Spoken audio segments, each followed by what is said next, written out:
Tidak ada edisi Piala Dunia yang lebih kontroversial ketimbang Piala Dunia Qatar 2022. Kontroversi dari gelaran ke-22 pesta sepak bola terakbar sejagat tersebut sudah dimulai sejak Qatar terpilih sebagai tuan rumah pada 2010 silam.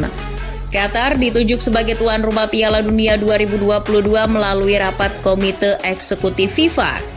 Saat itu Qatar yang tak dijagokan menyisihkan Australia, Jepang, Amerika Serikat, dan Korea Selatan. Tak ayal keputusan tersebut mengejutkan dunia. Qatar dituduh telah melakukan suap kepada para pejabat FIFA untuk memuluskan jalan mereka menjadi tuan rumah Piala Dunia 2022. Menurut laporan The Sunday Times, Qatar menawarkan uang sebesar 880 juta dolar AS kepada FIFA. Namun meski FIFA yang kala itu dipimpin Sepp Blatter terkena skandal korupsi besar, isu suap tersebut menguap begitu saja. Qatar resmi jadi negara Muslim dan Arab pertama yang jadi tuan rumah Piala Dunia. Sejak saat itu, berbagai kontroversi baru terus bermunculan. Akibat terpilihnya Qatar sebagai tuan rumah Piala Dunia 2022, FIFA memutuskan untuk mengubah jadwal Piala Dunia ke bulan November-Desember. Keputusan tersebut tentu tidak populer, sebab biasanya Piala Dunia digelar di musim panas saat liga sudah selesai.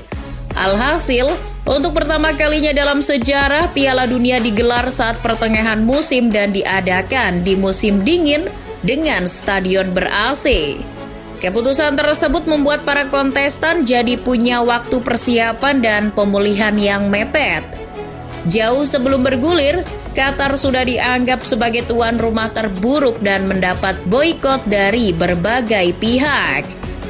Fenomena tersebut terjadi usai mencuatnya isu pelanggaran HAM yang dilakukan Qatar terhadap para pekerja migran mereka. Qatar dituduh telah menggaji rendah dan memperlakukan para pekerja migran mereka secara tidak manusiawi. Sistem kerja kafala yang diterapkan Qatar untuk membangun infrastruktur Piala Dunia juga dilaporkan telah menelan ribuan korban jiwa. Menurut laporan The Guardian pada Februari 2021, sebanyak 6.750 pekerja imigran dari Asia Selatan meninggal dunia sejak Qatar terpilih sebagai tuan rumah Piala Dunia 2022. Isu tersebut terus dihembuskan bahkan jelang Piala Dunia bergulir. Alhasil jelang Piala Dunia 2022 bergulir pada 20 November.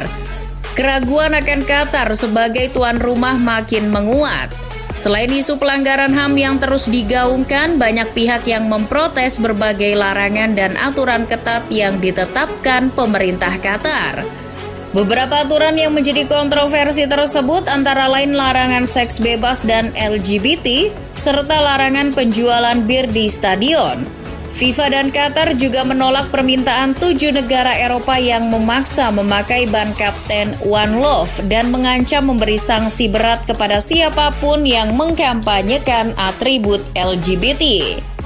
Berbagai kontroversi dan larangan itulah yang kemudian mengurangi antusiasme Piala Dunia Qatar 2022. Menjadi Piala Dunia termahal sepanjang sejarah, fans yang ingin menonton langsung ke Qatar juga mesti menyiapkan biaya akomodasi, tiket, hingga living cost yang mahal.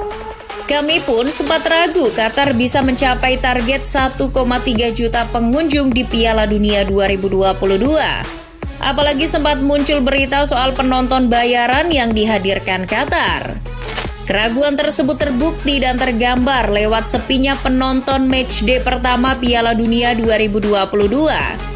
Mengutip dari Japan Times, Qatar hanya menerima 765.000 pengunjung selama 2 pekan pertama Piala Dunia. Sedikitnya angka tersebut dipicu oleh masih kencangnya isu HAM, LGBT dan berbagai kontroversi aturan dan larangan lainnya. Namun seiring berjalannya waktu, jumlah pengunjung dan penonton yang hadir ke Qatar 2022 mengalami peningkatan. Ada 2 pemicu besar. Pertama, testimoni langsung dari para penonton yang sudah hadir duluan di Qatar. Jauh sebelumnya, banyak media yang memframing Qatar sebagai tuan rumah yang buruk. Mereka juga memberitakan buruknya fasilitas penginapan hingga provokasi Islamofobia yang digaungkan media barat. Namun kabar tersebut dibantah langsung lewat testimoni para fans yang sudah datang duluan ke Qatar. Banyak dari mereka yang takjub dengan hospitality tuan rumah dan lingkungan yang ramah keluarga. Ada pula yang menyadari manfaat pelarangan alkohol.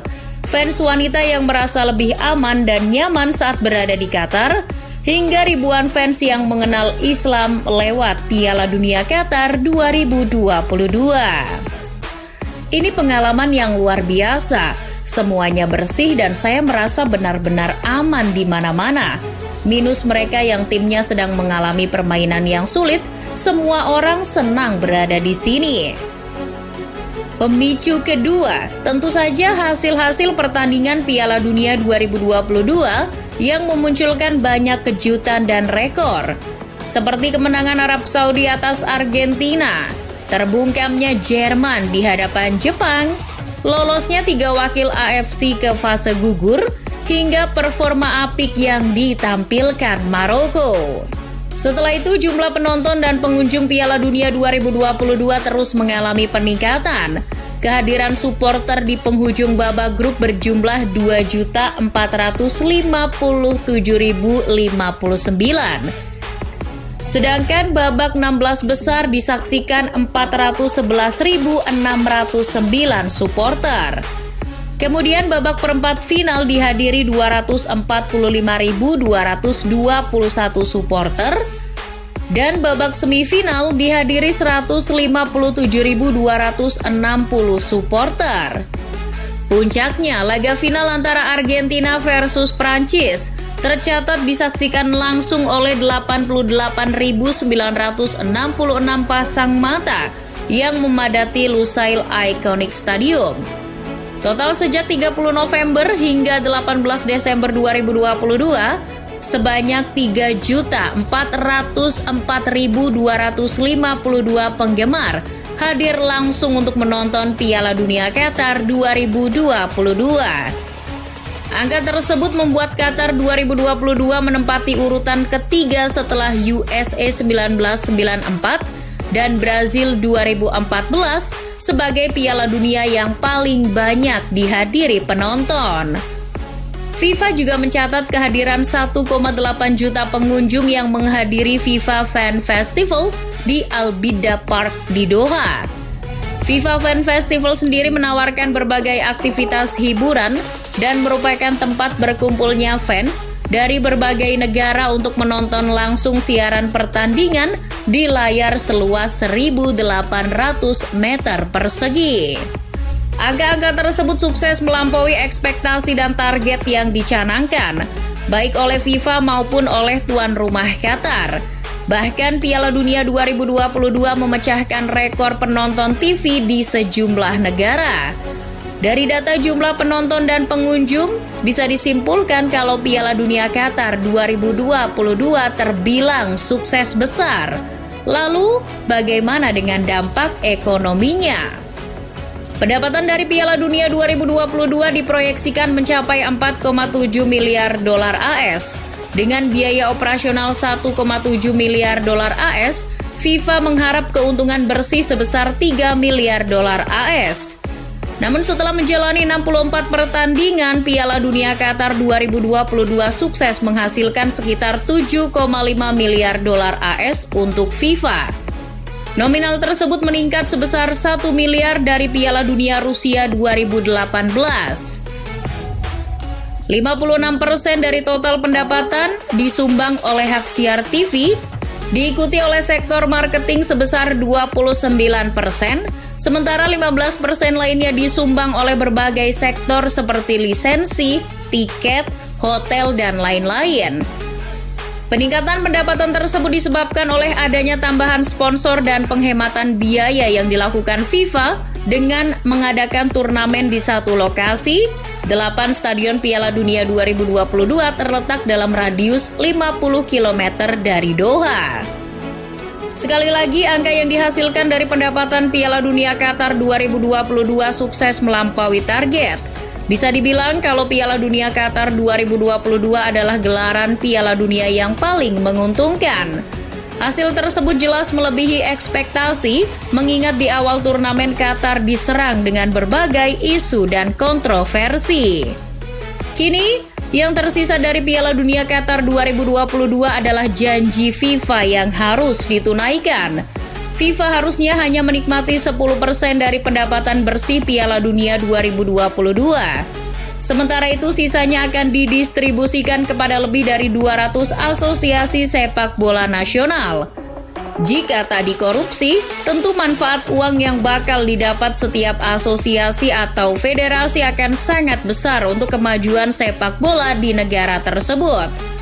Mengutip dari The Guardian, setelah ini FIFA sudah menganggarkan 200 juta dolar AS untuk FIFA Forward Program, sebuah program pengembangan sepak bola global yang diawasi langsung oleh Arsene Wenger. Selain itu, FIFA juga telah berkomitmen untuk membayar 440 juta dolar AS sebagai kompensasi kepada keluarga pekerja migran yang dirugikan selama pembangunan infrastruktur Piala Dunia 2022. Semoga saja janji-janji tersebut dapat dipenuhi, sehingga keuntungan lebih dari 117 triliun rupiah yang didapat dari Piala Dunia 2022 tidak berakhir dengan janji palsu. Lalu bagaimana dengan dampak ekonomi yang didapat tuan rumah Qatar? Sebagai tuan rumah, Qatar memperkirakan akan meraup pendapatan sebesar 17 miliar dolar AS setelah menjadi tuan rumah Piala Dunia 2022. Ekonomi Qatar juga diyakini tumbuh 3,4% pada tahun mendatang berkat momentum Piala Dunia 2022. Sekali lagi, Piala Dunia Qatar 2022 bisa disimpulkan sebagai gelaran Piala Dunia paling menguntungkan dalam sejarah.